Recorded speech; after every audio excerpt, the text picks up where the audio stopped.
Ti sembra impossibile che una persona ti possa colpire con una violenza così inaudita? E invece è stato possibile in un pomeriggio d'estate in pieno centro a Castelfranco Veneto, quando un tentativo di truffa si è trasformato in una brutale rapina. A dimostrarlo sono i segni sul corpo di Giorgio Zacco, gioielliere pestato da una coppia di balordi, lei a fare da palo e lui a menare fendenti. Mi ha dato dei pugni qua dove mi hanno messo dei punti al naso, alle braccia. Mi sono caduto per terra, ho cercato di ripararmi con le braccia, lui mi ha detto stai fermo, se no tiro fuori la pistola. Da quel giorno ogni notte è interminabile. E poi rivedo sempre questo film, tutto durante il giorno mi passa sempre in mente.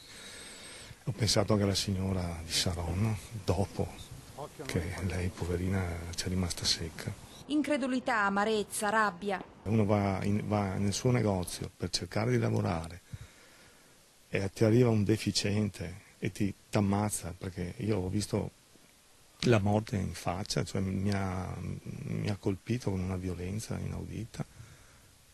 Io spero che lo prendano e che la paghi. Un grido di dolore nel silenzio della politica. Una telefonata per dire guarda come stai, eccetera, da un politico non l'ho avuto. Mi hanno chiamato Il Mondo, ho ricevuto telefonate e messaggi da tantissime persone, ma politici sono loro che devono decidere del futuro dell'Italia. Le leggi chi le fa? Le fanno i politici.